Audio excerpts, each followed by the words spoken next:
Welcome, everyone, to SI Media with Jimmy Traina. Thank you so much for listening. We have an awesome episode this week.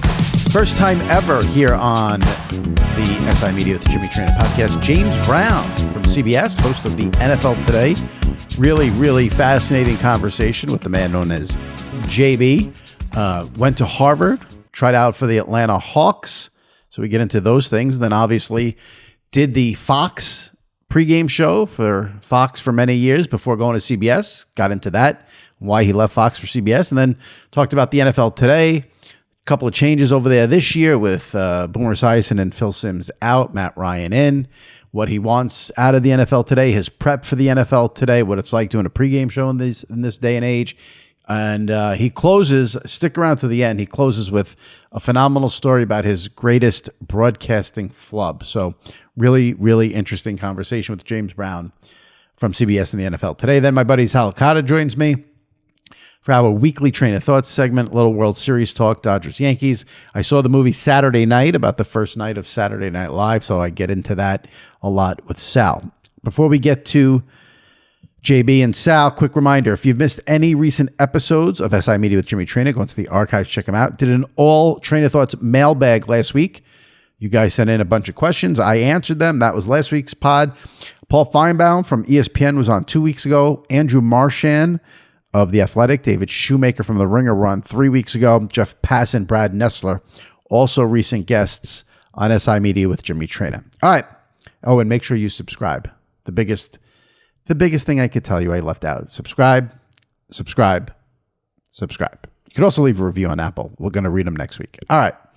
Let's get to it. James Brown from CBS and the NFL Today, followed by Sal Licata and Traina Thoughts, all right here, right now on SI Media with Jimmy Traina.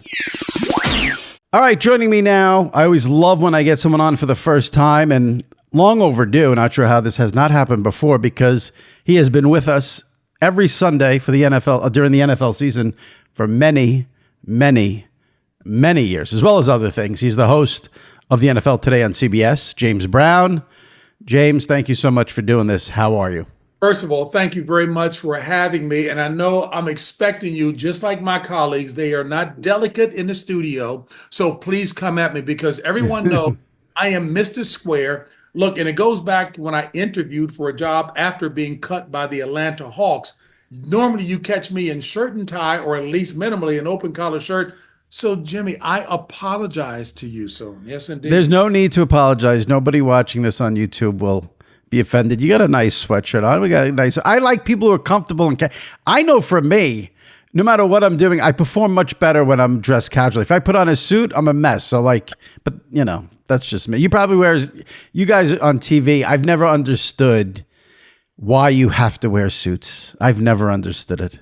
You know what? That's a good point. And you should probably talk to one of the executives to see what long-standing protocol they are adhering to. But I know when I got into television, particularly at the network level, it was with an understanding that we're talking to middle America. So therefore, you want to be appropriately attired. I was starting to tell you before we came on the air, after I got cut, and you'll get into all of this later, by the Atlanta Hawks, my first job interview, a big-time Harvard alum sends me to IBM to do an interview.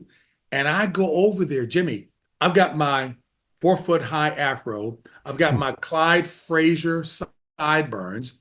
I've got a velvet blue bow tie. Suffice to say, I was an absolute mess. And the reason that the executive took me back into his office and he said, young man, if I didn't know the alum who sent you here, I would have gone through a perfunctory interview and bounce you out of here in 5 minutes. And I had the nerve to ask with incredulity, why?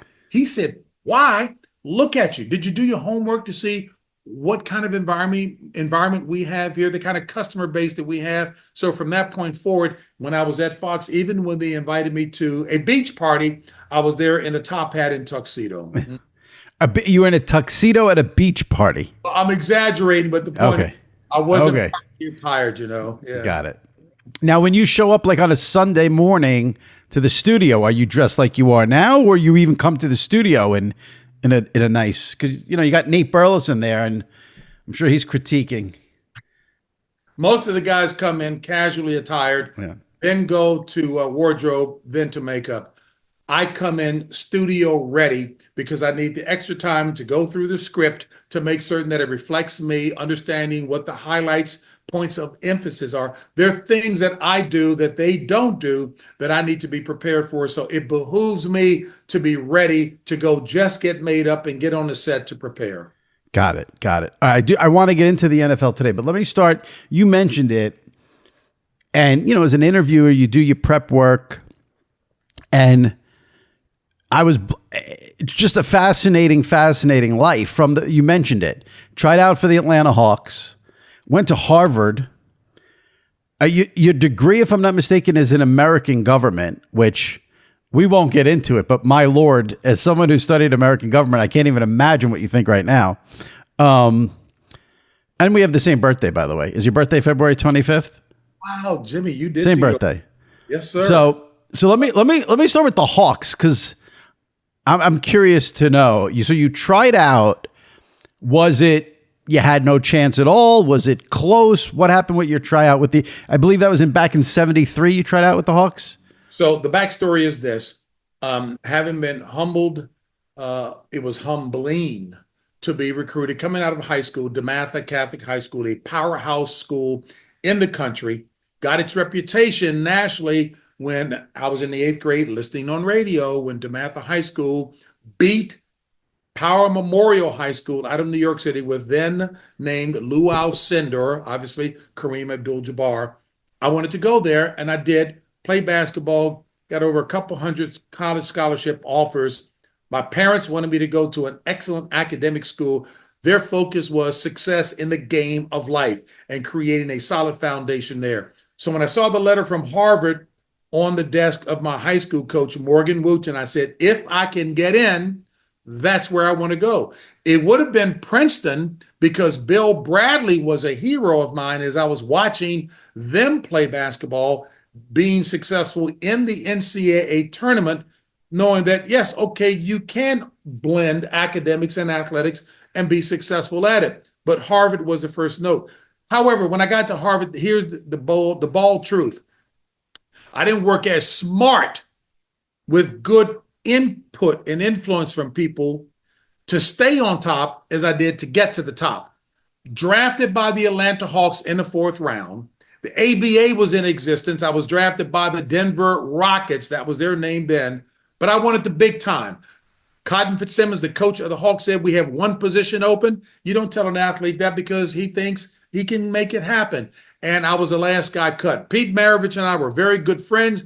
He was telling me all along the way, you're playing well, just keep it straight. You're going to make the team. So when I got cut, it hurt. But my work ethic was developed from there that I vowed I would never, ever have an opportunity I wanted to pursue and be ill prepared. So that's what happened. Red Auerbach, God bless him, had asked me if I wanted to go overseas and play basketball because he had me come to the Boston Celtics camp the following year. I was the last guy cut there. He said, Brownie, he called me Brownie. Brownie, you can play ball at this level. You need to polish up overseas. But I said, you know what? I put all that time in preparing for a career after sports.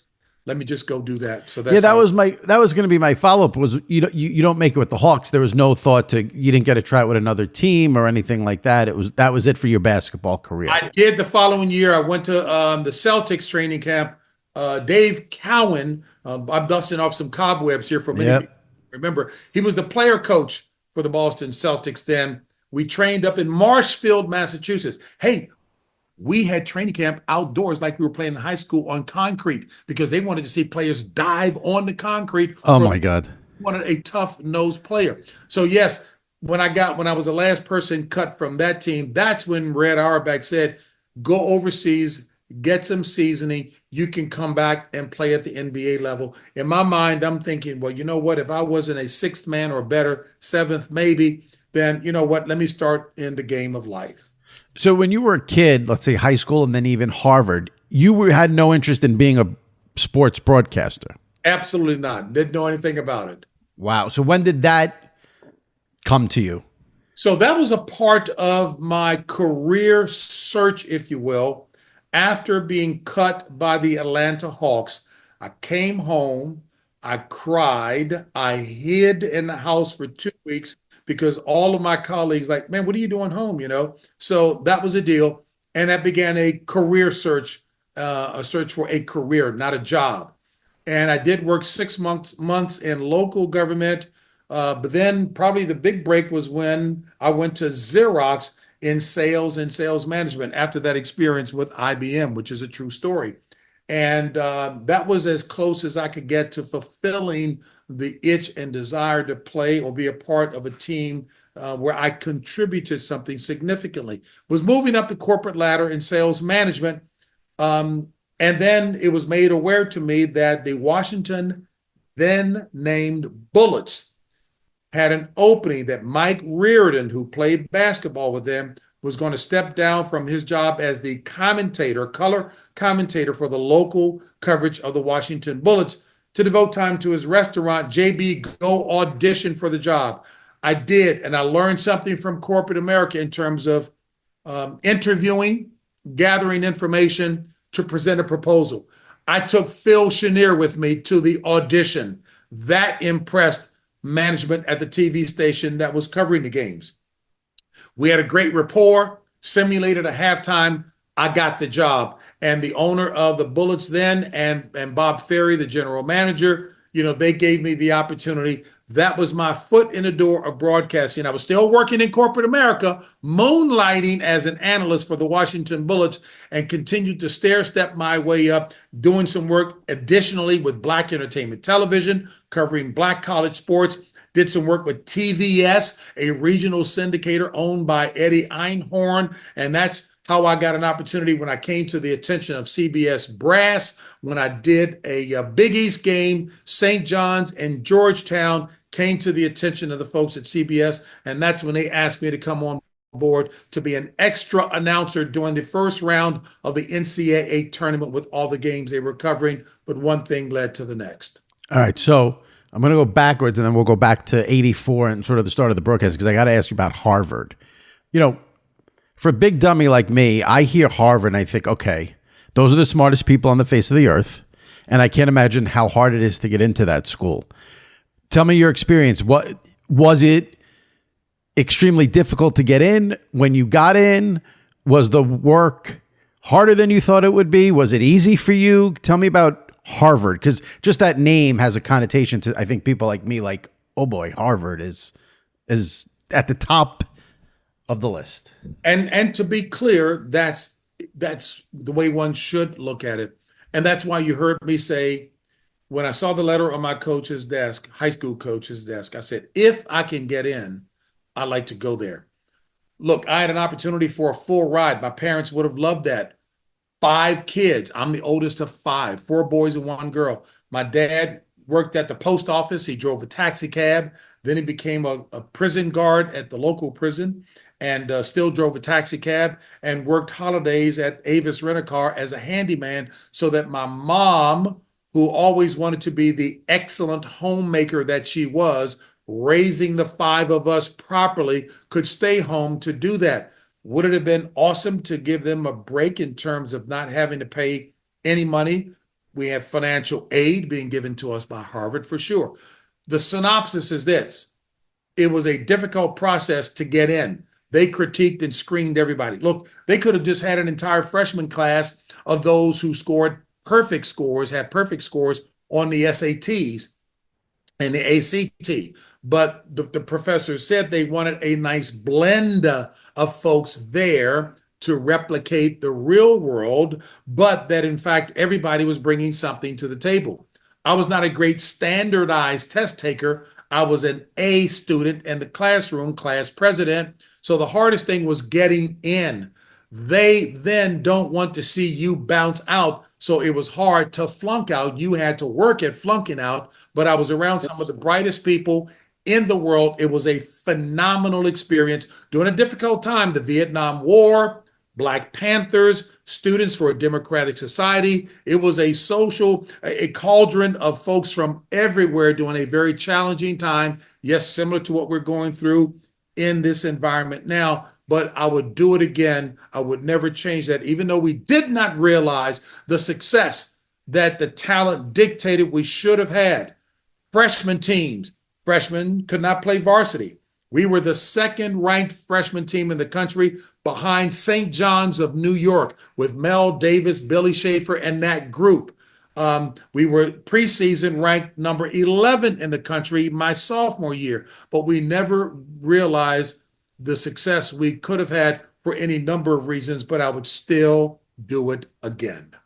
So you loved your entire Harvard experience. Great experience for you from start to finish. Yeah, it was challenging, but I learned from some great people. I have friendships and relationships to this day. It helped me to understand what was key for success going forward in the game of life, irrespective. Look, there were people there. Harvard was a sabbatical for them because they went to prep school, the best in the country. I had to work at it. My mother said, hey, the key ingredient in success is perspiration. So I worked at it to make no mistake about it, but I would do it again because it was a phenomenal experience. And that's the same kind of lesson I'm trying to, if you will, inculcate with my grandkids. I've got 4 grandkids, 11, 13, 15, and 16, to let them know the foundation for success is in academic success, being well-rounded to prepare you for the game of life. I'm going to ask you one last question about having a degree in American government. We will not get into politics, and then we'll go to football. But I'm going to ask it this way, and it's a both sides thing. When you were in college getting your degree in American government, could you ever have imagined what American government could have, how that it could be the way it is today, which is a complete mess? It's a challenge, to say the least, and that's being polite. Yeah. Here's what I will say with respect to that. I have been more than encouraged. I know I've used this word humble, but it's true, that senior leadership at CBS recognizing the intersection of sports and society and what it means today, because the players, many of whom come from environments where they are the first college educated, looking to provide for a family. The most recent story in the Players Tribune on Nick Chubb, who I did not know. I have immense respect for this young man. Old school values indoctrinated by his mother and his grandmother and his love for the fans of Cleveland. What he's worked his way through just blows my mind. So I would love to have been in the world of politics to advocate on behalf of people like that, because I firmly believe there is a true north. There is such a thing as absolute truths, and if people will just work on that. Whenever I've given commentaries on the subject matter that CBS has asked me if I felt it in my heart to be able to do that, whether it's on the rise of anti-Semitism and hate, whether it's on domestic violence, whether it's on social justice, I always end with an affirmation that the answer is in love. People don't want to talk about it. John Wooden of UCLA fame said the most powerful 4-letter word that you could ever use in motivating your players to become the best that they could be is LOVE. Coaches who've been extremely successful in any sport have used that kind of relationship with their players, not belittling them, but respecting them, and they get the best out of it, and they're the ones who are at the top. So what I've always advocated is that, folks, there is common ground. And if how can two walk together unless they be agreed? If they're not, the answer is they're all going to head down the abyss. So that was always my wrap up to any commentary, is to affirm mutual respect and love. And it's hurtful to see in today's society that the chasm continues to get wider and indeed deeper. People aren't speaking and talking with and to each other. They're spewing vitriol at each other. What's the obvious end point? It cannot be a positive one. That's my high level, if you will, commentary on where we are today. Yeah, well said. That makes sense? It makes sense. No, go ahead. Push back if you disagree. No. I don't have a pushback. I don't want to. I don't want to be depressing. I don't see how it gets better. And I think the reason why I don't see it getting better, I think, in my opinion, this is what's caused all the problems right here. I'm holding up my iPhone for people I listening. see you. Yep. Mm-hmm. The internet, social media, I think that's what has put us in this predicament where everyone seems to hate each other. I don't think our leaders care that everyone seems to hate each other. I mean, and again, it's a bold, I don't want to, listen, people listening sort of know where I fall on this, but you had, Tim Walz at a rally calling Elon Musk a dipshit. Now, I don't like Elon Musk either, but I would like some gravitas to the people who are supposed to be the president and the vice president. The other presidents making French fries at McDonald's. I hate that what I don't like is the sideshow, the freak show. Like, I want the people and the politicians to have some level of like a gravitas. Let's take our cues from them. We can't take our cues from them. That irritates me. And you know what? And again, my response to that would be the answer and responsibility falls on each of us to make certain that we're exercising our constitutional rights in voting for that which we'd like to see in place, which can happen irrespective of what the lay of the land looks like. We collectively can change that. I'm going to do a hard shift to get us off this topic, but it'll be on this topic. How about the fact that the NFL trade deadline is on election day? Roger, can you maybe push it 24 hours earlier or later? Like, Roger can do whatever he wants. The NFL runs the country. Maybe get off election day for the NFL trade deadline, because I think there's going to be enough going on that day. And you know what? I'm smiling right now because I can hear my colleagues, and the conversation has been great up until this point. And I think you can hear where I'm coming from in terms of my high level responses and what motivates and drives me for us to pursue the best in us than the worst in us. But in that regard there, and I'm hearing Jennifer Sabatel, our executive vice president of sports communication, and David Burson, our new president and CEO, and even my previous boss, Sean McManus, and the like. All I would say is, you know what? We work with what we have and try to bring the best to you until something else changes, and that's just the way it is. So, yeah. I just thought that was what a twist on the calendar. Loud and clear. Yeah. Let's get it. One of the reasons why my wife just bought me the official sample ballot and voting information so I can study up on the down ballot candidates and vote intelligently and try to get it done during early voting. So, yeah. Yeah. Well, I'm loving the fact that we've covered an array of things, although I know my colleagues are probably sitting on the edge of their seats. No, I'm not asking James who he's voting for. Everyone relax. We're going to talk about sports and sports media now. All right, let me tell you about Underdog Fantasy. We are knee deep in the football season, and that is absolutely wonderful. And so is Underdog Fantasy, where you can win up to 1,000 times your money just by choosing higher or lower on your favorite players' stats, including touchdowns, passing yards, rushing yards, and much more. What I love the most about Underdog, easy to use, never a glitch, smooth, and then boom, lower, higher. Love the concept. Patrick Mahomes, passing yards, 270. Give me lower, win your money. I love the concept. Very straightforward, very simple, and the app is extremely, extremely user-friendly. You can make picks on underdogs, and signing up is even easier. Just head over to Underdog's simply use mobile app or UnderdogFantasy.com. Sign up with the promo code Sports Illustrated, and Underdog will give you a free pick to use on your first cash pick'em entry, plus up to $1,000 in bonus cash when you deposit. That's Underdog Fantasy, promo code Sports Illustrated, to claim your new customer special of a free pick and your deposit offer.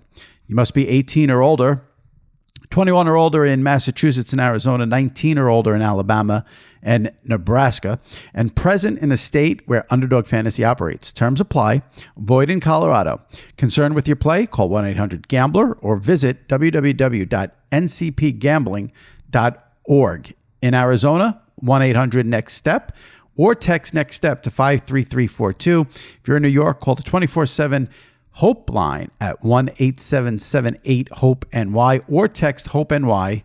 Let me go back to this time. I remember, and this was sort of before the Twitter era. It was probably before I was covering sports media. But I remember when I heard the announcement that you were leaving the Fox pregame show to go back to the CBS and then join that pregame show. I remember thinking it was one of the most shocking sports media stories I had ever heard, only because, listen, when you hear that you want to be closer to home, and if you're in Washington and Fox is in LA, that's a problem. So it makes total sense. But I remember at that time, the Fox pregame show, there was a chemistry to it with Terry and Howie and Jimmy and yourself. And, you are the anchor as the host.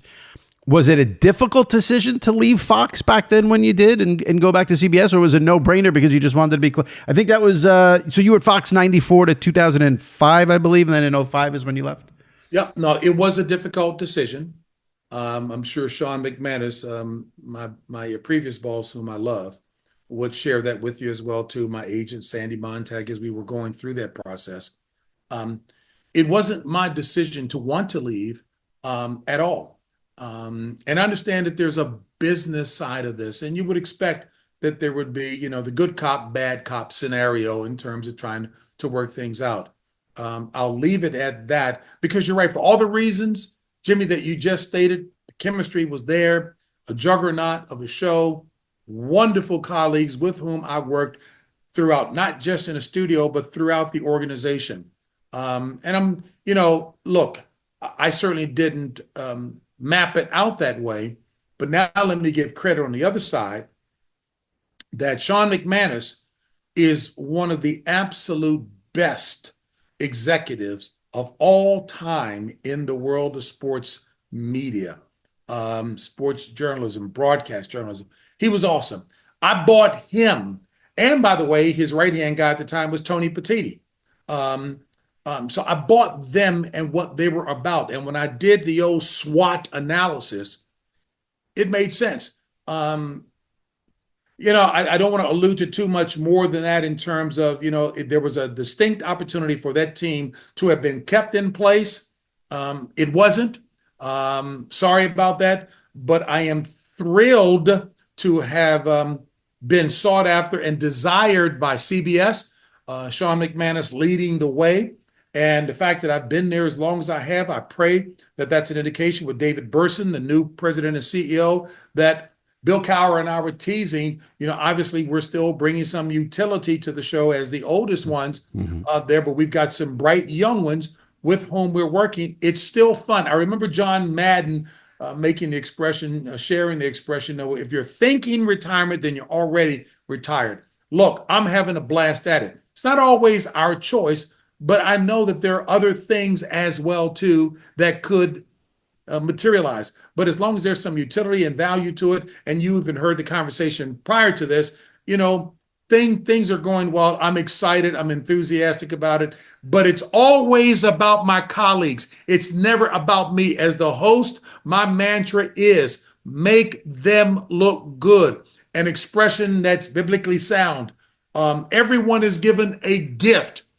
Every joint supplies, everybody brings a value to the table. And to the degree that we're looking at it as a collective, as opposed to one person seeking the spotlight and the limelight, then you're going to continue to do well. And I'm telling you, I'm loving the new colleagues. Bill Cowher, look, I always kind of acquiesce to Bill. He's the Hall of Fame coach who's really brilliant. He is a great strategist and tactician. And I know he's enjoying the mental gymnastics that he goes through with Nate Burleson, with Matt Ryan, who is the consummate quarterback, and J.J. Watt, who is as bright as he is tough and tenacious coming from the football field. I think we've got a nice mix there, and I'm excited to be a part of that to see where it's heading.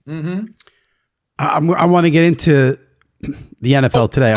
I need to say, and a guy who's kind of like in what you do, Jonathan Jones, North Carolina, Chapel Hill, which, by the way, parenthetically, that was the choice was between Harvard and North Carolina Chapel Hill way back in the day because Dean Smith, God bless him, who was there, just a consummate gentleman and successful.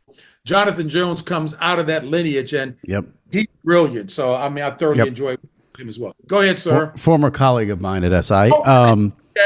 Okay. I want to just, you asked me before to push back. I'm going to push back here just to drop. I don't want to keep pushing it. But I just want to be clear because I'm getting you didn't want to leave Fox. Is that what I'm hearing? Because what I read is you left to be closer to home, and I'm getting the impression maybe that's not true.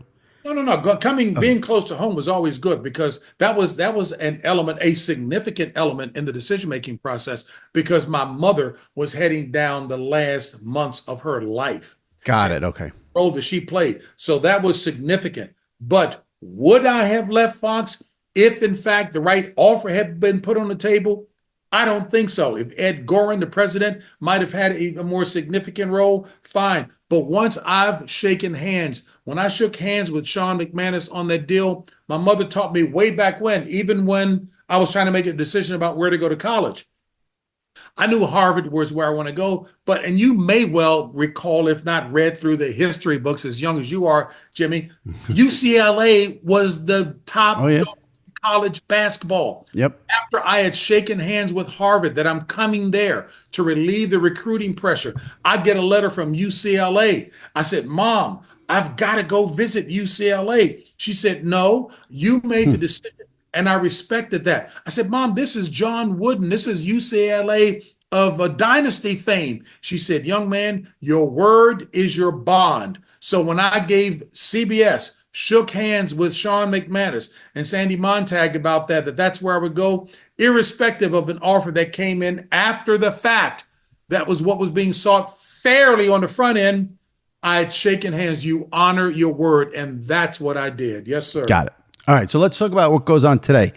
Listen, there's a lot of options on a Sunday morning, but there's 4 main pregame shows. You have NFL Network, ESPN, Fox, and yourself. What is important to you? What do you want to get out of the NFL today? What do you want to get out of your pregame show? Because there are a lot out there. What's your philosophy to get people to watch, keep people tuned in? What do you want from the NFL today as the host? The generic word being excellence, authenticity. Those who have played the game and coached the game, I call them the fraternity of players. And Bill Cowher, as an ex-player and coach, getting the best out of them. You're right. The airways are flooded from Sunday night, Saturday night, the week. Well, yes, sir. You're right, Jimmy. Right. Straightforward. So the audience, the population, whatever the proper word is, fans, they're getting takes throughout the week. There's nothing new that's probably going to come out of our guys collectively. The difference is it's your take. It's Jimmy Traina's take. The people who believe in you, who trust in you, the homework that you do, the genuineness and authenticity of your take, as opposed to trying to replicate what others are saying, that's the difference. And oh, by the way, is it a family that we can trust and feel good with? That's from the viewer standpoint, that we want to be a part of what they are about. It's the genuineness. Chemistry can't be forced. It's genuine. So that's what I'm hoping, because I know that the guys that we have on our set, they are at the top of what they do. My job is to not ever think it's about me trying to get up there. People aren't tuning in to hear me give my take on what the strategy or the tactics of a given team are. Is the defense, are they going to have a hybrid defense and play man-to-man on one side and zone on the other side? Are they going to play games with the Lex and Tex on the defensive line to try to get to the quarterback, or cover zero because they think, no. My job is to understand all of that, all the sidebar stories that maybe are not related to the esoterica of football strategy, so that I can get the best out of my guys, especially when we get to a post-game situation and we get to ad-lib what we've seen. That's where I better pull out of them, elicit the best for them, give them that latitude to do that, but then put a nice bow on it, which, by the way, Pat Summerall, God bless him, was, I think, one of the best. He had a very well-liked, bombastic, knowledgeable, loving the game John Madden that he worked with, but Pat Summerall listened well, and he always had the perfect period or bow to put on it. Does that make sense, Jimmy? Yes, absolutely. Yeah, absolutely. Absolutely. I want to, when you do a show, I mean, you got, well, it's more than 18 when you include the playoffs. Are you evaluating each show? Are you critical of each show? Like when a show is over, do you say to yourself, that was a good one, we were on our A game, we hit everything? Or do you say like, that could have been better, we missed this and this? Or is it you don't think that way on a sort of show-to-show basis? So this goes back to an expression, a truth that I learned in corporate America. You can't expect what you don't inspect. I don't go overboard with that because it is what it is. But yes, it is natural to kind of reflect on when we look at the rundown, when we look at the points that were to be made, when my colleagues have shared what the hot button points were that they wanted to, did we hit the mark there? We happen to have one of the finest producers I've ever worked with in sports television, in Drew Kaliski. Many people will say if a coach is a player's coach, there's a connotation that maybe he might be a little soft, or she a little soft and giving it. No. Drew Kaliski knows the sports. As a matter of fact, he knows a range of sports. He knows it well. But when he's listening to us on our production calls to hear what the guys are really amped up about and spending a lot of time in critiquing certain things, he will adjust the rundown to suit what the guys are feeling good about. Here's the corollary. In the game of sports, we know there are a number of coordinators or coaches who have a specific game plan or attitude about how the game ought to be played, and the players have to fit those parameters, as opposed to understanding, oh no, we got a player like Lamar Jackson. Yeah, he's a little different, because back in the day, give an example, JB, many coaches thought you cannot have a quarterback who is fleet of foot, quick to get out of the pocket and win a championship with that. You have to have a pocket quarterback. Look at today's football.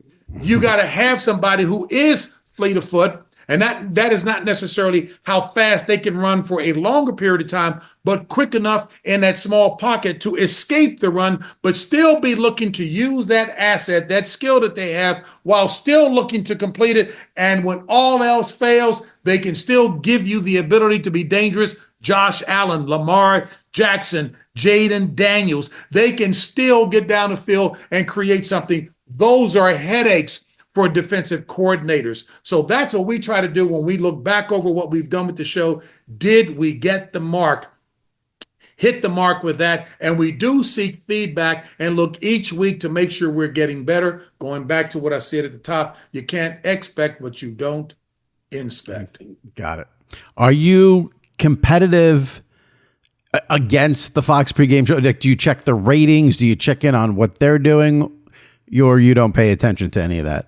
You know what? And that's a great question for me, because I've been on both sides of the ledger, right? CBS and at Fox. Yeah. Look, this is not an excuse. They have been a long-running juggernaut. People have grown up with them. There's a built-in following with that. And as long as they're delivering, and oh, by the way, yes, they have the bigger cities. They've got the NFC markets. There's a built-in following there. We did, when I first went back to CBS, we did nudge into the number one spot a number of times throughout the season. But we understand the built-in advantage. So rather than be fixated on what they're doing, we have to look at ourselves. That I go back to the John Wooden of UCLA fame model. He would tell his players, don't worry about the scoreboard. My high school coach, Morgan Wooten, the first high school coach to go into the Naismith Basketball Hall of Fame solely for what he did at the high school level. Brilliant motivator. Red Auerbach, Mike Krzyzewski, John Wooden, somewhere in that trioca there, they said he's the finest coach on any level. We need to focus on what we do. Make sure we're meeting the mark in what we do. The rest will take care of itself, because if we're concerned about somebody else, you know what? We're taking attention away from what is priority. Are we executing well, providing a sound, solid journalistic broadcast, displaying a natural personality? Don't force the humor chasing after somebody else. Let it come out naturally. And we've got that. That is genuine. That's all we can do. So from a journalistic standpoint, we feel very solid with that. And clearly the payoff for each of the networks that carry the NFL product is Super Bowl. That's the payoff at the end of the year. It's a long season, but buddy, we gear it up for that, so it's to deliver our best. Jimmy, does that mail me? Do you feel where I'm coming from with that? Absolutely. Yeah. Absolutely. Listen, you can only do what you do. I mean, and I the point about the markets is valid. The point of those guys have been together for, it seems like 1,000 years. And now you guys just had some changes. I would imagine you were pretty bummed when CBS parted ways with Phil Simms and Boomer Esiason. To give CBS a tip of the hat, just like in the world of sports, I keep using that as the analogy. How many teams have you seen with some veterans who performed well, but at some point you got the young talent that you're bringing in? The key is to find that happy medium and balance. If you've got a veteran who's still delivering, has some utility and value, but also has value in showing what it means to be a pro, modeling that, having them have a relationship with the young person, if you will, the young talent, to groom them. That's important. Flat out, yes. But David Burson, our president and CEO, Tyler Hale, Drew Kaliski, clearly Bill Cowher and I, who were with him, and Nate Burleson, yes, and we acknowledge that. And we still keep in contact with them. And they understand as well. Boomer and Phil were integral in terms of what we have done and the relationships that we had. Nobody worked harder than Phil Simms in knowing all the X's and O's. He's a gym rat in that regard.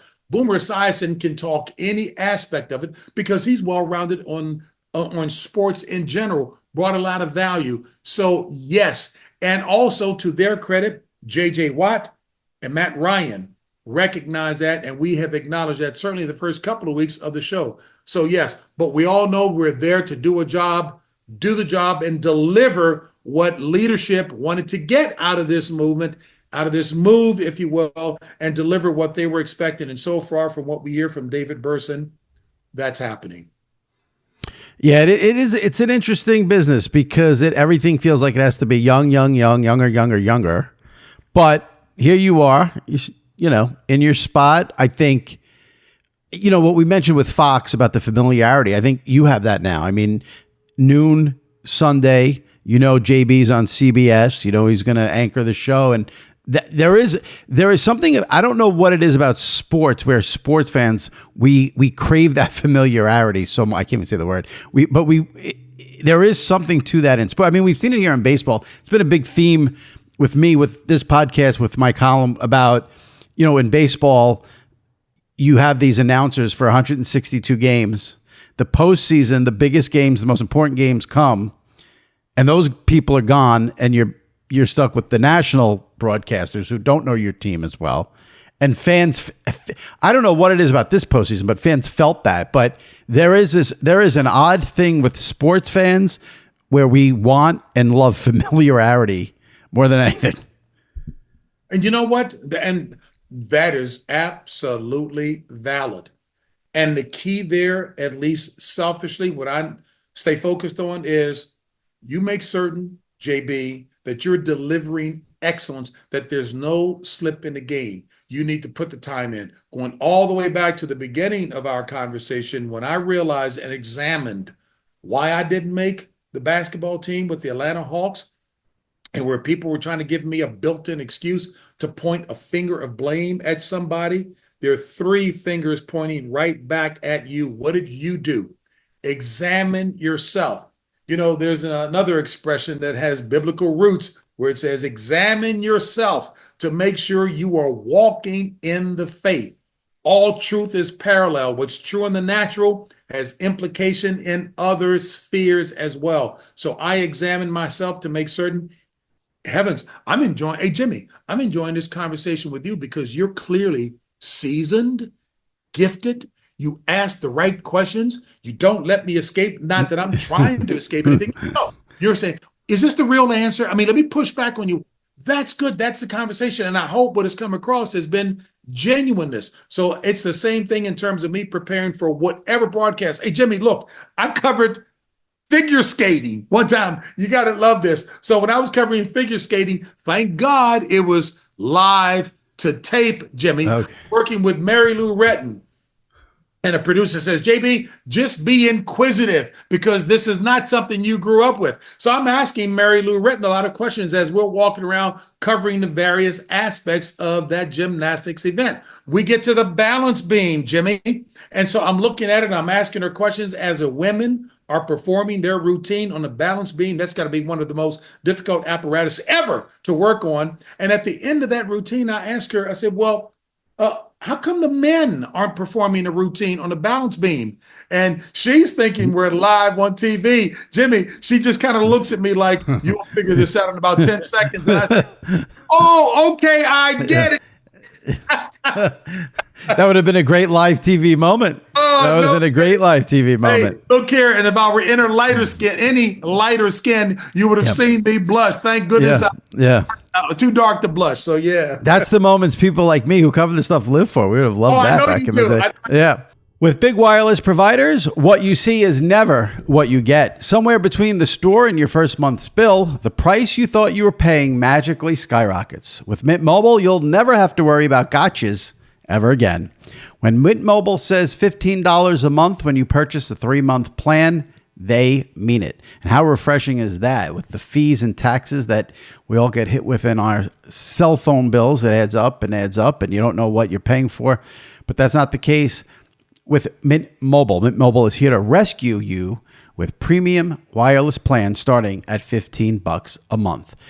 To get this new customer offer and your new 3-month premium wireless plan for just $15 a month, go to mintmobile.com/SI Media. That's mintmobile.com/SI Media.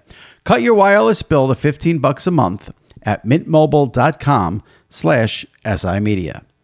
$45 upfront payment required, equivalent to $15 a month.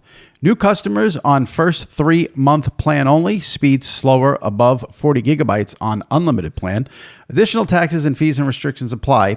See Mint Mobile for details. Let me ask you this before a couple of things here, and then we can wrap. You don't call the games, obviously. You're the host of the pregame show, but obviously you have a stake in it. You want to see CBS do as well as CBS can possibly do. And I've gotten to know Jim Nantz over the years. And whenever I have Jim on or talk to Jim, we both nerd out on the schedule. We're very into this, what games are going to CBS, what games are going to Fox. You guys, I feel bad for you guys this week. You flex in, which was 100% the right move, Bears and Commanders. And now we don't know what's going on with Jane and Daniels. Do you get into the schedule and what CBS has and what you want to get? And hopefully we flex this and get, and we have a better matchup than Fox this week. Oh, Fox has a better matchup. Do you get into that?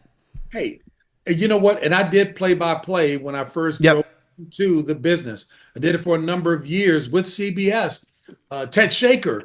I'm going to interrupt you and go on just real quick. I'm just curious because I meant to ask you, and you brought up, who were some of your analysts when you did play-by-play for the NFL? Oh, wow. So I had the coach, Hank Stram.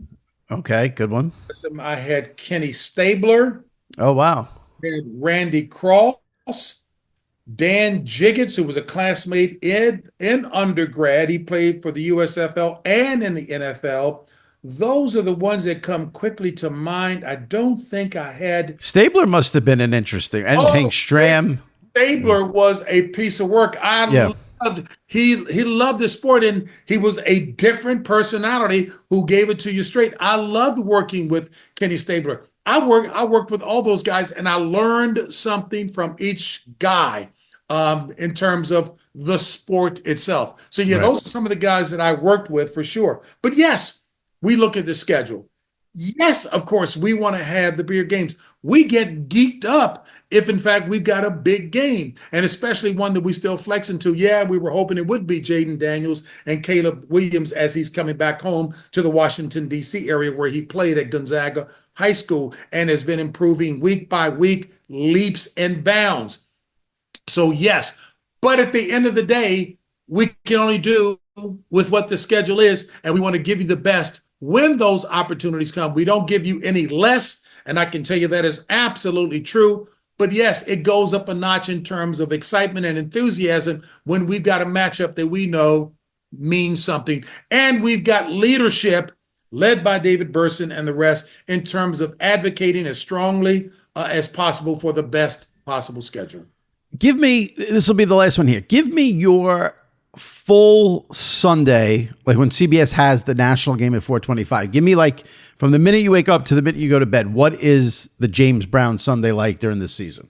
So as early a wake up as possible, because yours truly doesn't move very quickly at first thing in the morning. So I'm up to get ready and be ready for that 7:30 a.m. car service to pick me up to take me to the broadcast center. We have an 8 o'clock production meeting. And when I get in there, as you would expect, Bill Cowher, he's probably the first one in there, along with Pat Kerwin, who was also a coach and an executive in the league. Brilliant guy. Wayne Fiddleman, one of our chief researchers, and Matt Ryan, the quarterback. Drew Kaliski is always there first as the producer of the show and his staff. So when I get in there, we're going through the rundown. And even though we've had a production call on Friday to go through the rundown, anything that may have changed between then and Sunday, this goes back and gives credit to Drew Kaliski, who will adjust the rundown that he's not married to if he knows the guys have something strongly that they want to add. Or Jonathan Jones, who's bringing in some information that's pertinent to what the coverage of the broadcast is going to be like. Once that's over with, we get out of there by 8:30, 8:45. I sit, review the script for about 15, 20 minutes with a brilliant young writer by the name of Sammy Smith. Oh my gosh, 24 years of age. He can go young, he can go intermediate, he can go old school. He's excellent because at the end of the day, he writes my rundown, a scoring rip that I will do going into the 60 Minutes broadcast. I have to study it 3 or 4 times because he's got some nomenclature in there that young folks would understand that yours truly needs to be explained, Jimmy. And then, okay, so once I've done that, I go get made up.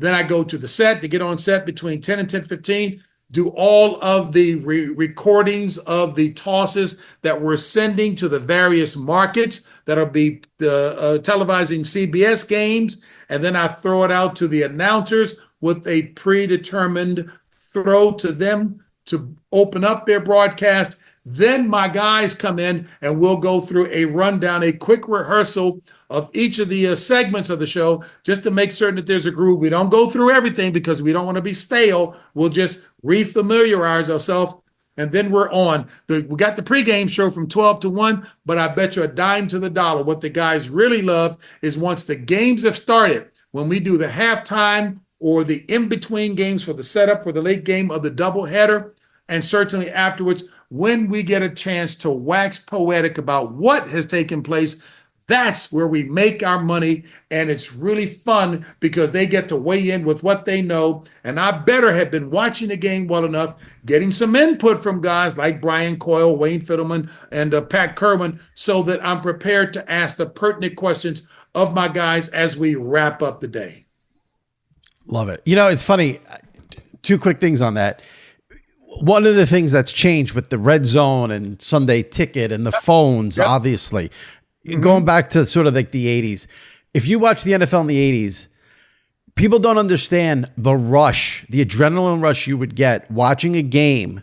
And when, you know, Summerall would say, oh, we have an update from Brent Musburger, and you'd see, I miss that. Like, even though you have access to everything, I used to love those updates back in the studio, that when you didn't know what was going on. You know what I wanted, and last one here. I'm just curious because go ahead. On that point, what's really nice, and it's a tweak, which I fully understand. This is where one cannot allow ego to get in place, because there's only about 8 to 10 seconds to give a highlight of a game in another market to the markets that aren't getting that game, to give them the red zone overview, if you will.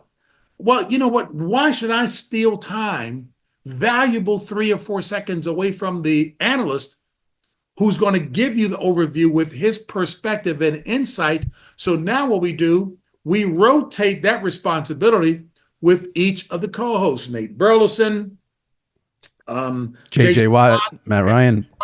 So they get a chance to do that. It keeps their head in the game as well. And then we come back at halftime where I'm engaged with them, or certainly in the post game. So it's flat out fun. But I just wanted to add that wrinkle. No, go ahead, Jimmy. Yeah, no, because I should have mentioned that you guys do it differently than Fox, where you guys have the analysts do the highlight, which is an interesting wrinkle.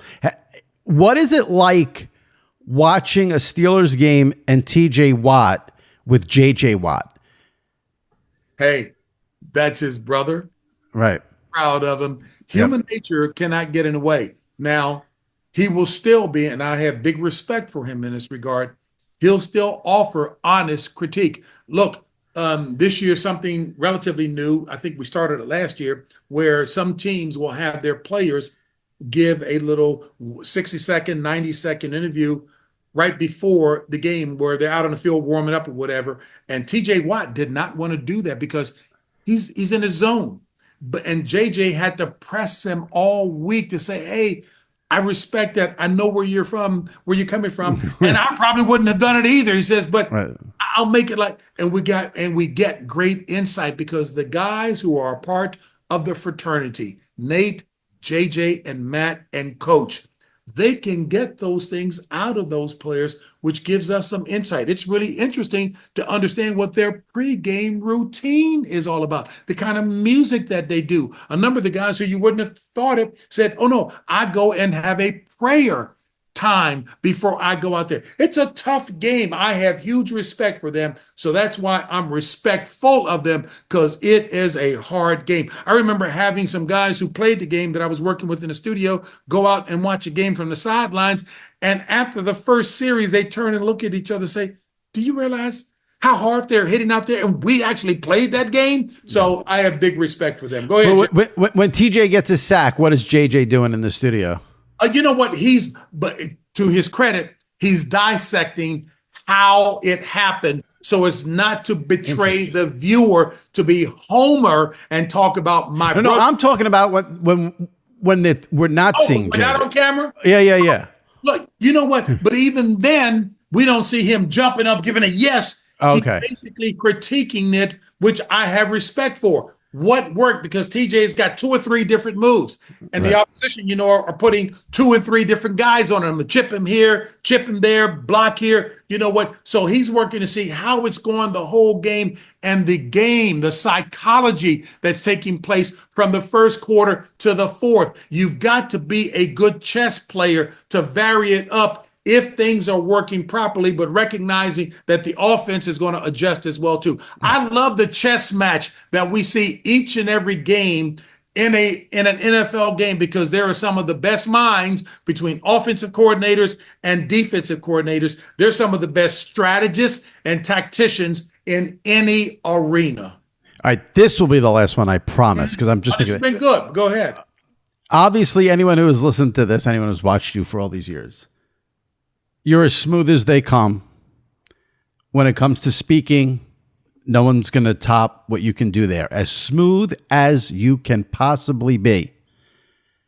What has been your biggest on-air flub, gaffe, mistake, blooper, blunder? Have you even had one?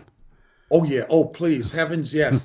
The one that comes immediately to mind was right before I did my first play-by-play effort at CBS the first time around. And a number of people have heard it, but it continues to be number one. And I know I've done some things in the studio as a host where either I didn't lead to it right, or just a couple of weeks ago, I was so engaged in a conversation with my colleagues that I forgot whether we were in pregame mode or postgame mode, which are sponsored by different companies. Oh, wow. And I completely forgot when I turned, I said that, and we'll be back with more from the State Farm Post. Oh, the Verizon halftime report. So I'm sure the sponsors weren't too pleased about that. One got a free plug, the other one didn't. In terms of doing play-by-play, my boss, Ted Shaker at the time, said, JB, just call a clean game. Don't try to get fancy. Look at the TV monitor in the booth. It will always have the correct score and time. Focus on that. Give me a clean, fundamentally sound broadcast. I said, okay. He drove the point home. I go through the first half and I'm thinking, man, football's not that difficult. Wrong attitude. Cockiness, complacency will lead to a precipitous slide down the abyss. So we get to the third quarter, and I'm talking about it was a Tampa Bay game. They were hosting the Atlanta Falcons. And I said, Steve DeBerg is up under center. He takes the handoff. He takes the snap. Delayed handoff to the running back. The running back is at the 40. He's at the 50. He's at the 55. He's tackled at the 60-yard line. My producer gets in my ear, JB, go to commercial. There's no such thing as a 60-yard line. Now I'm shook up. I forgot to look at the TV monitor for the correct scoring time. I look up at the stadium clock, not realizing it's wrong. And I said, hey, folks, we're going to step aside and take a quick timeout with 8 minutes and 99 seconds left in the third period of play. When we came back from commercial, my buddy Dan Jiggets, he covered for me. He said, for those of you who heard JB say 8 minutes and 99 seconds left, he wanted to simply to see if you were intellectually sharp and make a mathematical conversion to realize it's 9 minutes and 39 seconds left. That was a mistake that I made, but thank goodness the game was only being televised back to the television truck down on the stadium grounds and to the local Piggly Wiggly store around the corner. So I got a chance to overcome that mistake. That is it. The amazing thing about that story is the double whammy: the 60-yard line and 8.99 line. You went. That was that you. Hey, that Jimmy, was you didn't half-ass it. Jimmy, if you're going to flub big. Oh my God! I got to try to find that clip. That is unbelievable. You ought to check with the folks at CBS. They got to have it in the archive. Oh, that would be amazing. That would be amazing. JB, I can't thank you enough for doing this and taking the time, and really enjoyed it. Appreciate you coming on. Have a great rest of the season, and thanks for doing this. And best of luck with the NFL today on CBS. Everyone knows it, noon Eastern. Hey, Jimmy, and as you said at the very top, first time on here, you know what? This has been a blast, and I hope you could tell the enthusiasm was genuine. Great questions covering a range of topics, and I hope that I gave you what you were looking for, you did. Genuineness and honesty, buddy. So thank you so much. Nope, I enjoyed it. My goal each week, get someone on, just have a fun conversation and learn a couple of things, and we accomplished that, and all because of you. So I thank you for that. Thank you, James. Have a great weekend. Right. You too. Take care.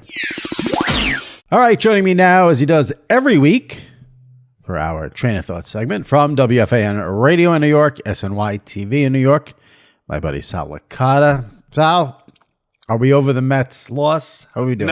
No. Congratulations on the Yankees with another World Series appearance. And even more so, and I didn't text you about this, but I was waiting for the show to talk about it. Congrats, not only on the Yanks getting there, but on your incredible win. You personally, with that Soto home run in Game 5. Oh. And you had the Yanks -1.5. Soto hits the 3-run homer. I had two things. I bet Soto to hit a homer, which was +5 something in the 18th. What game was that? Was the Friday night game. Right. And then Saturday had the Yankees -1.5. Right. But when that game is going on, it felt like it felt like they might lose, let alone win by more than a run. And then it's that home run. Right. I shouldn't say this. I should not say this, but I'll do it for the listeners because I'm here to say I'm on like the greatest gambling run of my life. It's insane. I've never experienced anything. But even like Monday night, I had Ravens, which the fact that you even had to sweat out -4 was ridiculous. I had like over here's 2 field goals for the Chargers kicker, Dicker. Here's why I'm winning money. I'll tell you why. I've stopped betting. I got caught up in betting a lot of like first touchdown, tons of parlays. I've just been betting the games. The Soto homer was because I'm on a run and I didn't want to bet a side or total. I'm like, I need something in that game. I don't know. And I was looking for Judge, and I saw that like Judge and Stanton were like +200, and Soto was like +500. I'm like, this makes no sense. I saw it was a righty. I did that bet for nothing but shits and giggles. Like, it was not like I threw, it was not like a legitimate bet. But I don't know. I'm on a good roll. So, but I'm not going crazy. I'm I'm not betting 8 parlays a week like I used to. I'm betting like Right. 1 or 2. Simplify. The limit and the control has been helping me. Simplify the offense. Yeah, I have a friend of mine. I don't know if he wants me to say his name, but I used to work with him at SI. He works at the Ringer. Maybe people will figure out. But he bets like first touchdown and players to hit to score touchdowns, and he wins every single one. It's the most uncanny thing I've ever seen, and he's not lying. Like he texts and he's like, "Live bet. I'm betting, Dalton Kincaid for the next touchdown." Boom, he gets it. Like it's insane. I can't get, even though I got back into gambling a little bit this football season, very minimal baseball, I can't get into the touchdown score. Like it's just too much. It's too much touchdown scores and over this and over that. I get why those are fun, but it also skews the way you watch the game. I personally just like to simplify it. I also find the less I talk about betting with people, the better I do. Because the more you talk about it, then you get influenced by people. And I'll give you a quick story. The Monday night when they had was it the Thursday night? Yeah, the Thursday night when they had that awful Broncos Saints game. Oh God! My buddy Diesel texts me. He goes, "Did you see this on FanDuel? They had a prop bet over 10 no, not over, at least 10 passing yards in each quarter for Bo Nix and Spencer Rattler. Combined? No, they each had to get 10. Okay. He's like, what? Talk me out of doing this bet. He's like, what's the downside? I'm like, how could they not get 10? I mean, like both quarterbacks stink, but like, how do they not get 10 passing yards in each quarter? Makes no sense. Did they get it? So I'm like, you know what? I'll bet it with him just for shits and giggles. All right.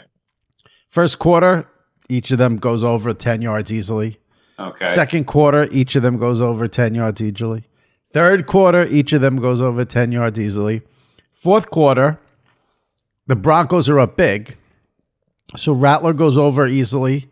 Bo Nix throws for 4 yards in the fourth quarter because then they decide to run out the clock. They're running on every down. Oh my God. Those are the bets I have to stay away from. That's awful. Give me the slate. Right. Awful. Right. If you just give me the slate, then I do fairly well. I mean, that's incredible that they went over easily the first 3. And then even if you had 2 drives, though, in the fourth quarter, you can't get 10 yards on one or a combination of 2 drives. You can't get 10 yards. Wow, that's a rough beat. It's bad. What an odd bet. And then they had a bet. They had a prop on. So Sunday night, the Jets Steelers. I didn't love the game. I think FanDuel had, or one of the DraftKings, I don't remember, a sack in each half for TJ Watt was like plus 350. I did that. He didn't even get a sack. Yeah, I mean, all right. But props are tough. For me, they're tough. I'll do that in the Super Bowl or championship games. I can't do that when there's 100 games going on. Or if I stick to the sides or the over-unders, I'm much better. Right. So you're not over the Met loss. I mean, whatever. I guess I'm over it, but I know I'd rather be seeing them in the World Series than the Yankees or Dodgers, 2 teams that I despise. Now, who are you rooting for? Initially, I was like, oh, come on, what kind of question is that? Of course I'm rooting for the Dodgers. But as the week has gone on, I really don't think I care as much. Now, if I watch the game, maybe I'll get a feeling of, oh, yeah, this is what it feels like to hate the Yankees again. I'll probably end up saying Dodgers, but right now I don't really like either team, and I really don't care. I can make arguments for why I'd want to see the Yankees win and why I'd want to see the Yankees lose. So, if you didn't have to be on WFAN every day, would you watch every pitch of every game? Probably this World Series, yeah. This is one, I was saying this to BT before on the show, like, I can't, the last time I was locked into a World Series was 2015. I remember liking the then Indians Cubs in 2016. I don't know if I was locked in every game, but the Cubs story got me then. Outside of that, like, well, with the Yankees in it, whether you love them or hate them, you care. And baseball is such a regional sport that for me, I'd be locked in regardless because I care about the Yankees one way or another. Everyone's expecting these huge ratings because it's the Yankees and Dodgers. I don't know. I'm not 100% sure that's going to happen. Like, they'll be up from last year, obviously. And I think the rating will be good, but I don't know. I just think it's hard these days to have like big increases. Well, haven't the ratings been good in the baseball playoffs? Yes, they have. Oh, okay, so then you But would think that relative, good relative to what they've been in recent years. Yeah, okay. Right, but now with the mega star power of Ohtani, Judge, just to name the top two, like, this has got to be this. If they can't get big ratings now, they'll never get it. Yeah, but here's what kills them. When's game 1 and 2? Oh yeah, Friday, Saturday. Kills them. At least no football. They're not going up against. No, well, they'll go up against football Monday night. Yeah, it's Giants Steelers. Right. It's not really football. You know how many people watched the Jets Steelers game? How many? Like 18 million. Yeah, but it was Sunday night. I mean, Monday night Giants Steelers. I don't know. You know the ratings better than me. I don't know. I think. Listen, last year it was Texas, Arizona. It was 5 games that averaged 9.29 million. They're gonna. This series should do 13 million. Right. But I don't think you get into much higher than that. All right. What's your prediction? Dodgers in. I don't know. Let me rephrase that. My earlier, before this series even was a thing, I said the National League was going to win. I think they're better. So I'm not going to get away from that. Although, if the Yankees pitch, the Yankees have the better pitching. Is it going to hold up against the better lineup? Because they face no lineup with the Royals and the Guardians. This is actually a real lineup, and maybe the best lineup in baseball. Is Cole going to be an ace? Is Rodon going to be good? Weaver, Holmes. If those guys are good, the Yankees are going to win.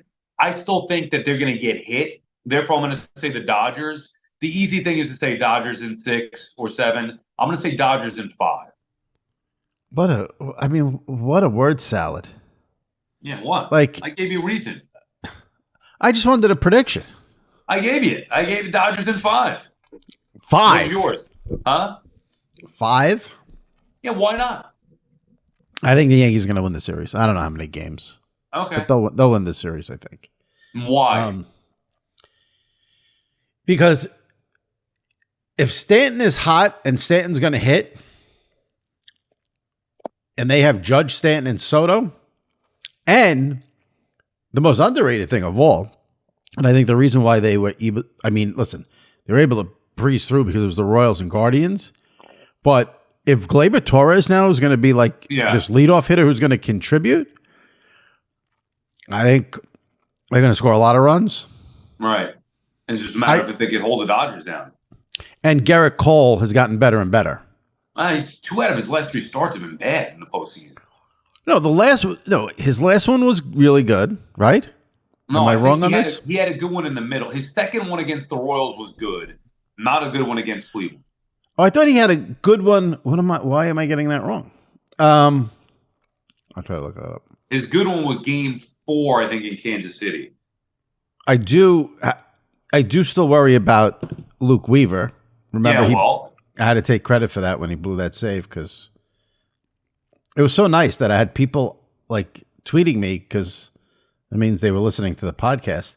I don't know why I got that Garrett Cole thing wrong, but I do think if Stanton's going to hit the way he's hit, they're too deep. The lineup is way too deep. Right, but look at the Dodgers lineup. Yeah, I understand. Oh, yeah, 4 1/3, 2 earned runs. Not great, right? I was wrong. All right. Well, we'll see what happens. If he does that, he's going to get smacked around by the Dodgers lineup. Cleveland and Kansas City. Anyway, it should be a fascinating series. I'm looking forward to seeing it play out. What is better for your show, if the Yankees win or lose? I think either way at this point, them just being into it is good. Negativity generally sells more. So, like, if they lose, it could be, wow, Judge missed an opportunity. Why didn't they win? This guy's not good enough, whatever. But I think just being here is all you could ask for now. And if they win, they win, Yankee fans are going to be gloating. So I think either way, it's a win now. All right. I saw the movie Saturday Night last night. It's the movie, I told you about this. It's a movie about the first night of Saturday Night Live. Yeah, I forgot about it. All right, so let me give you. You had to go to the theater? Yeah, I'm going to give you the full story. Before I get to that, I'm just trying to think if there were any sport. Oh, this was a sports thing I wanted to bring up to you. Did you know? Because I just want to get your. I'm hoping you didn't know this. Do you know when the NFL trade deadline is? I thought you were going to ask me when the election was, and I almost had a heart attack. No, I don't know when the NFL trade deadline is. Do you know when the election is? Yes, it's Tuesday, November 5th. All right, so why are you going to have a heart attack? No, you start getting into politics. No. So the election is Tuesday, November 5th. The NFL trade deadline is Tuesday, November 5th. Did not know that. All right. So you learned something there, Jimmy. What are you more into? Come on. What do you think? Oh, I know. Can you imagine what that day is going to be like on Twitter? You're going to have all these tweets from people saying like, dead people voted, illegal immigrants voted, blah, blah, blah. And then in the middle of that, you're going to have, the Jets traded for, I don't know, someone on the Packers. Like, do we have odds on like who's going to win? There are odds. It changes every day. Like every day, it's like one of them's minus 120, minus 110, minus 120. So it's still like we have no idea. It's that close of a race. We have no idea. Yeah, you didn't know this? No. Yeah. Supposedly, it's a toss-up. Oh well, my gut feel is one way. I'm not going to say which way that is, but I would be shocked. And I'm surprised to hear that it's still a toss-up. Toss-up. Yeah. I mean, I could get you. You want like? I'll give you the odds. No. No, I'm curious myself. If it's minus 110 or minus 120, that means we don't know yet. But every day it fluctuates by. All right, so 1 hour ago. Oh wait, no, something must have happened. I'm totally wrong. Well, no. So this is last night. Trump was minus 175. Harris was plus 150. Now today, Trump is minus 160. Harris is plus 140. 3 weeks ago, Trump was minus 110, Harris minus 110. 2 weeks ago, Trump was minus 120, Harris was plus 110. I don't know, maybe the fact that he was selling French fries at McDonald's made him go up. So he's minus 170. All right. I didn't see that. You didn't see that? God, you're in such a good world. You're in such a good world. He was in McDonald's? So. I'm not getting, I can't get into this. All right, before I get into the Saturday Night Live movie. Yeah. I have this obsession with things that happened before Twitter and what would have happened if Twitter was around. Obviously, the number one thing of all time will be the OJ Bronco chase. God. Yeah. Right. And there's a million others. So remember I told you a couple of weeks ago I had my buddies here, Diesel and Hal. We had our college football extravaganza. Yeah. During the course of the afternoon, somehow I think it was my buddy Hal who brought up how he used to love, we talked about the announcers, and he said he used to love Ron Franklin, who is this old-time, old-school, gritty ESPN college football broadcaster. And then we started talking about the Ron Franklin Holly Rowe, quote-unquote, incident. And I watched it on YouTube, and I was blown away by it, because if it happened today, there'd be anarchy. So yesterday, it came in my brain. I forgot what triggered it. And I pulled the clip and posted it on Twitter. And I was surprised how many people on Twitter said like they didn't remember this or they didn't know about this. And the tweet got like 800 likes. So I wanted to know, do you know what I'm talking about? Only because I saw your tweet. Okay, you saw your tweet? All right. I want Shelby to play the audio. I wish you didn't see it. I was hoping we would go in fresh. But Shelby's going to play the audio, and then I just want to discuss this for a minute. All right, Shelby, hit it. Not like Purdue's on offense. Yeah, they are on defense.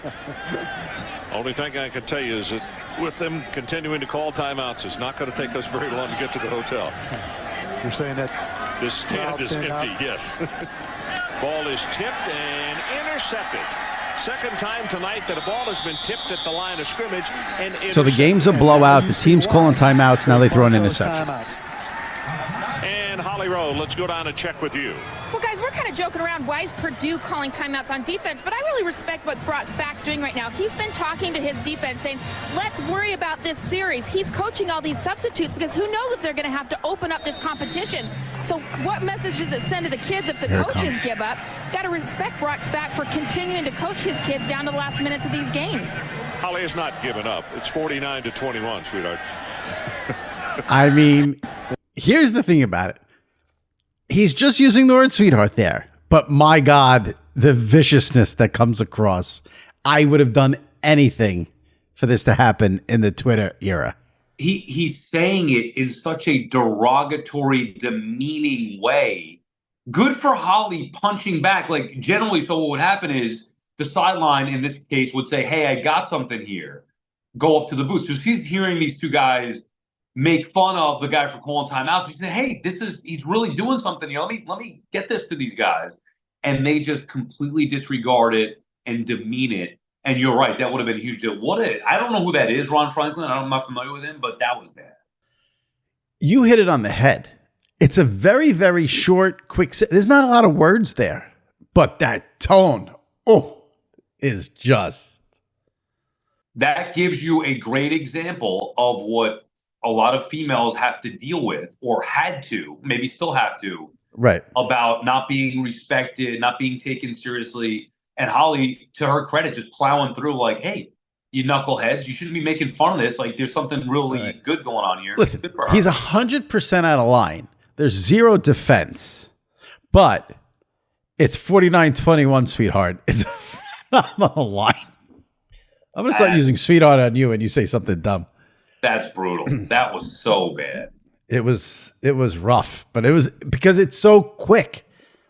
Like, she could respond back by saying, yeah, no shit, dickhead. I know what the score is. That's the point. Like, it is amazing. Yeah, like if she would have, she could have, yeah. It would have been great if she said, don't call me sweetheart. And oh, yeah. I'm going to start featuring, we need to make that like a regular, like if this happened during Twitter, we'll play the clips. All right, let me just give you a little rundown. Because you're sort of involved in this. So last night is like the first night in a month where I didn't have to be locked into the TV with sports. No baseball game. I have loved the 5 o'clock baseball game going into an 8 o'clock baseball game. But finally yesterday on Tuesday, no football, no baseball playoffs. The NBA started, but there was no way I was getting locked at all. Okay, I said, this is it. Tuesday or Wednesday are my only two opportunities to go see this movie because then Thursday the football parade starts. So I go to the movies and I think it was so I thought it was the first time I had been to a movie where I had to pay for a ticket since COVID. You and I saw Air, which we both loved. Yes. But that was a screening that I got us into. Right. I don't think I've seen any other movie in the movie theaters since COVID except for Air. Didn't we see another one? Did I go with you to see one on Long Island? Well, what movie? Exactly. We don't even know. No, I don't even remember, but yeah. Oh, Shelby, the Von Erich's wrestling movie. That's right. We saw that in Deer Park at the, God, Shelby, you're freaking good. Holy shit, Shelby. I knew I remembered something. The Iron Claw. Yeah, the Iron Claw. Okay, we saw that. Okay. Because I got to the movie theater, $17 for a ticket, which I didn't remember. I don't remember the Iron Claw like doing such a double take. I don't think it was $17. That's a lot. $17. And nobody working there. You can only buy the tickets on the machine. You can't go up to a window and say, now, I know someone's listening to this. Well, you can't work the machine. No, I can work the machine. I got the ticket. It's fine. But I'm thinking about my poor dad, 80 years old, going to the movies. He can't work that machine. He's got no chance. They don't even have anyone working. Then I walk into the theater. No one checked the ticket. Then we had no one checking the tickets. I didn't even have to buy a ticket. I could have just walked in. I don't know what's going on at the movies, but they're not. It must be falling apart completely. $10 for a small popcorn. So it cost me $27 to see this movie. I snuck in a bottle of Poland Spring. Now, I love this movie from an entertainment standpoint, and the casting was phenomenal. accuracy was a major problem. Oh. So what they did was, so what's the word I'm looking for? The setup of the movie is that it starts at like, I don't know, 9 o'clock on 10 o'clock on that Saturday night in 1975 before the first, and it goes to 11:30. But what they did was they crammed stuff that happened the whole first season into the movie, into the one night. So like, I'll give you an example. There's scenes in the movie where Milton Berle comes in and he's a complete dick to everybody in the cast, and him and Chevy Chase get in a fight. That happened like in the middle of the season. Didn't happen before the first episode. Why would they make it a one night thing as opposed to just like the first year thing? My guess is because they wanted to maybe have a gimmick, or maybe they thought if they did the whole first season, it would be too much. I don't know. But that's how they did it. The cast, I would recommend this movie to people just for the casting. They had it down. Everyone, the guy who played Chevy Chase, the guy who played Dan Aykroyd, Gilda Radner, Lorne Michaels and the guy, did you watch Succession? Yeah. The guy in Succession who played Cousin Greg, he played Andy Kaufman and Jim Henson from the Muppets in this movie. It was phenomenal. Yeah. So I mean, this is another reason why I probably shouldn't go to the movies, because then I come home and I'm doing 4 hours of research, reading every article on YouTube till 1 a.m, watching Saturday Night Live videos. So I don't love the playing around with the accuracy and the timelines. But if you just want entertainment, very, very good movie. Yeah, I can't wait to watch it now. I totally forgot about it. I can't wait to watch it. How are the movies charging $17? I might have to wait till it becomes available at home. Not because of the money, just because of like logistics. Yeah. But I do want to see it. I do feel like that's a lot. Was it one of those like recliner seat back things? Yeah. Huh? I mean, there you go. Because remember, you got mad at me, I think, for booking the Iron Claw, which wasn't in a full recliner, if I'm not mistaken. Well, how do you book a theater not in a recliner, sweetheart? That's where it was playing. I mean, it's the dumbest. Oh, we're going to the movies. You can buy a ticket with a recliner or a ticket where your ass is going to hurt for 2 hours. Oh, take the shitty seat. No, you pick the recliner. Yeah, I forget what it was. I thought all theater seats now should be standard. Like, where are we at? It's 2024. Put the theater seats in. Well, this was reclining, so it was. But have you been to a movie since you've moved to Jersey? Do you have like a Jersey theater? We have not. But and you know me, we don't have a babysitter yet. Right. Yeah, so that makes me think, geez, we moved in April. We haven't been to a movie in a long time. You know me, like I'm not into the whole streaming thing. I don't stream. I don't know how people go to the movies when they make it such a pain in the ass. I love going to the movies though. There's just something about it. And it was so depressing. It was like me and there were like 6 other people in the theater. It wasn't like, like I used to love that first Friday night a movie came out, the theater's packed. Yeah. I used to love that. Those days are over, it seems like. Yeah, I mean, maybe not for a big movie. I will say for this movie, this is a perfect watch at home HBO movie. Yeah. You don't need to go to the theater. You don't need to go to the theaters, but it's very entertaining. Yeah, I want to see it. All right. One more before you let me go here. Yes, go. A little bit of change of subject, although it is off of last night. I watched the Knicks and then I had nothing, which was nice. Right. So I'm almost done with the Sopranos rewatch. Episode 6. Season 6. Right. Whatever, episode 6 or 7. Yeah. I was actually like startled to learn something. Do you know how old Tony Soprano was in season 6? He had to be in his 40s, right? 46. Yeah. Yeah, because when he died, he was in his early 50s. 51 or something. I know, but I don't know why. You thought he was older? I'm 45. I still feel like a child in comparison to what Tony Soprano was doing at 40. Well, you are a child. I know, but 40. Like you think Tony Soprano had all those wrestling figures in his basement? He's got dead bodies. Yeah, he's got dead bodies in his basement, and you've got wrestling figures. Think about it. Like 46 years of age. We're now as old or older than Tony was in his last year. I was like, what? You're gonna have a nervous at some point in the episode. And I looked it up because I didn't even believe it. I was like, no way. You're gonna have a nervous breakdown when you turn 50. I know. So where are you with season 6? Almost done. This was the one where Julianne Margulies. He was on the contract. I didn't love season 6. I didn't mind the finale like everyone else. I mean, yeah, the last scene, whatever, it's all fucked up. But like, I didn't love the Juliana Margulies. I hate that, when she's with Christopher, then Tony steals her away. I guess season 6, that's when he kills Christopher too. Yeah, I didn't get there yet. I mean, season 6, I think, has a lot of episodes. Well, they split it up. It's really season 7 that you're in.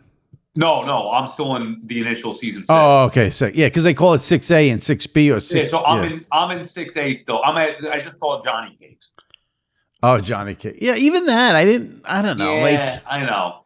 I'm just saying listen, it's great, but in comparison to the other seasons, that's my issue. It's in comparison to the other seasons. I will say that my first memory of season 5 and 6, it was like I didn't love it initially, and going back watching it, I enjoyed 5 and I'm enjoying 6 almost more than 4. 4 was just too dark. It was 4 good. was 4. 4 was Chris was Tony on Blundetto. No, that was 5. Right. Oh yeah. 4 was Chris was on drugs. They just Ralphie. That's 4. I think they divorced, if I'm not mistaken. They just divorced in 4. Anyway, point is, he was 46. Now maybe it's because I'm thinking I'm watching Tony when I was 20 at first. Right. But still. I love this. This is a new Sopranos take. Sal's thrown off by the age of Tony Soprano. 46? Doesn't he seem much older than that? I'm trying to think. Does he seem much older than that? I never really thought. I don't know. I mean, how much older did you think he was, though? Like, you didn't think he was 60? What do you think he was, 50? All right. Yeah, 55 maybe. He wasn't that old.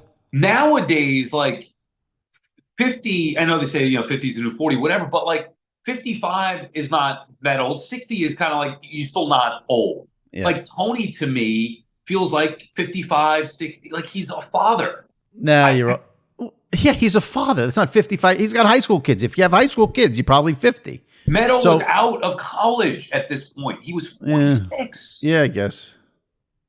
But again, like he's 46. Maybe he should have been 50. Not 55 you're off. You're off on this, sweetheart. I don't know. I don't know.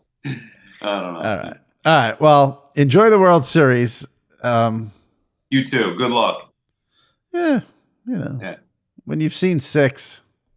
Yeah. Yeah. See, there you go. Go Dodgers. I want it for Aaron Judge. That's my all my chips are in the table. I want it for Aaron Judge. The guy deserves it. I don't want his career to be, he didn't win a World Series. So all in for Mr. Aaron Judge. That's my goal. And a little John Sterling. Yeah. I want to hear ball game over, World Series over. That's what I want to hear. We'll hear that either way. It's just going to be Dodgers win. If you didn't work at the Fan, I'd put you on the seat right now, and I say John's definitely doing the games next year, isn't he? No, I would say no, but I don't know that. I don't have any insight. He's doing the games. Didn't he say this was it? I thought he said that. He said this was it in April. No, I think this time, or at least I asked Susan about it. I thought he said on the air that this was the end. I think. I'm not 100% sure, but he sounds as energized, as crisp, as sharp as ever. There is zero reason for him to retire unless he gets see. Maybe he only does home games or something like that. But I don't know. Just the way he sounds doing these games. Did you see that call? The video. FAN does a great job putting out those videos. Yeah, and he's back to back and a belly to belly. I mean, this is not a guy who's ready to retire. Just make sure when you retweet them, you tweet them from the Fan account, quote tweet it, whatever you got to do. But make sure you take just be happy with the publicity. All right. Let's not get you in trouble. We'll see you next week, Sal. I'll talk to you later. All right. Bye. All right, my many, many thanks to James Brown. My thanks to my buddy Sal Licata. Hope you guys enjoyed it. If you did, subscribe to SI Media with Jimmy Traina. Leave a review on Apple. If you missed any recent episodes, go into the archives, check them out. Did an all Traina Thoughts mailbag last week. You guys submitted questions. I answered them. That was last week's pod. 2 weeks ago, Paul Feinbaum from ESPN. Great interview with him. Andrew Marchand from The Athletic. David Shoemaker from The Ringer were on the pod 3 weeks ago. Jeff Passan, Brad Nessler, recent guests as well. So subscribe to the pod, leave a review on Apple, and thank you so much for listening. We'll see you next week. Stay safe and take care.